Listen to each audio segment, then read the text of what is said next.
Hey guys, and welcome to this video where we're going to be taking a look at some PS4 tips and tricks.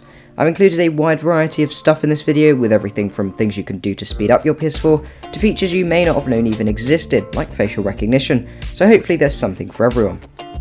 First is Boost Mode, which is a relatively well hidden feature which can increase frame rates in some of your games. You can find it by going into Settings, System, and then just scrolling down a little. This feature is designed to take advantage of the PS4 Pro's extra power in games that were developed for the less powerful standard PS4. You're not going to see any huge improvements, although you may get higher locked frame rates or just more consistent frames if you've got a PS4 Pro. Next is a physical feature on the DualShock 4 that you probably don't know about. Hopefully you won't ever have to use it, although if your controller is playing up or won't connect for some reason, then you can factory reset it via a well hidden button. The button in question is actually hidden in a small hole on the back of the controller, although you can access it using a SIM ejector tool from a mobile phone or even a thin paperclip. Next, I have a really useful thing you should do which will speed up your PS4's home screen and menus, as well as help games run faster, which is the Rebuild Database feature. This defrags your hard drive, which basically cleans up your storage, and it has quite a few benefits. Doing this can resolve many software issues, free up your hard drive space, and of course speed up your system. To access the feature, you must shut down your PS4, putting it into rest mode will not work. You then need to hold down the power button until you've heard 2 beeps, which confirms that the PS4 is in safe mode, which is exactly what you want to do.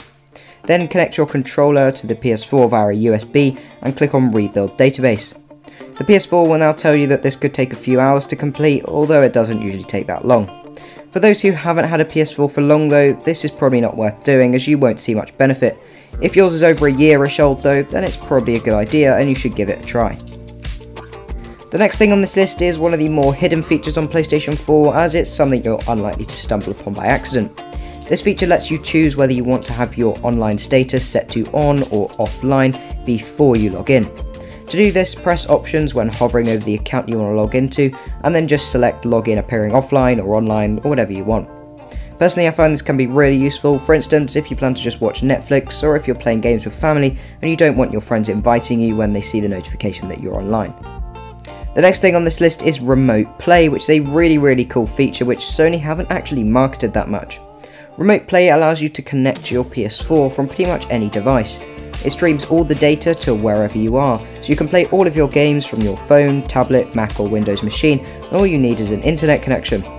Most Android and Apple phones also support DualShock 4s now, so you can use your controller wirelessly with this, although you can just plug it in if you want to. All you need to do is download the app from your App Store, or if you're on PC then directly from your browser. The pairing process is very easy, and once you're set up you can use your PS4 remotely from anywhere around the world. Just remember to leave it in rest mode.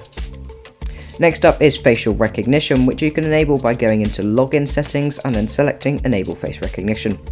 You will need a PlayStation camera to be able to utilise this feature, although once set up your PS4 will recognise your face and let you log in just by looking at the camera, which is pretty cool.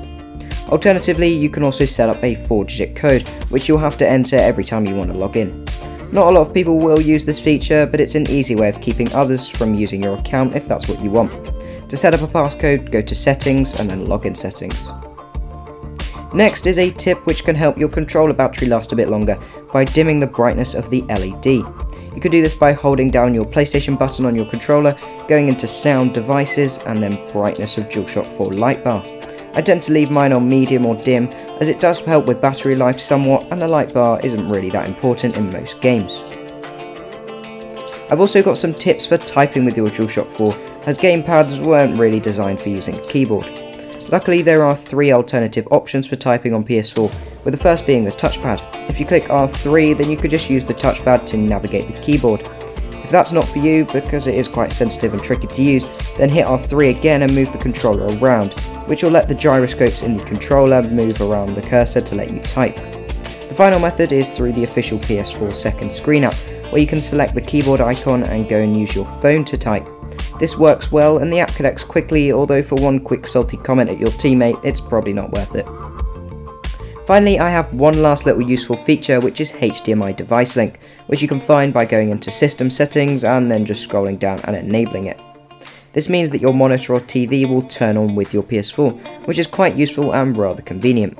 This won't work with all displays though, but it's still quite a good feature. So that's everything I have for you in this video, but if you do know of any other cool features that I may have missed out, then just let me know in the comment section below. And also, if you did find this video helpful, then a like or even a sub would be absolutely amazing, as it really does help the channel out. But that's all, so thank you for watching, and I'll see you in the next one.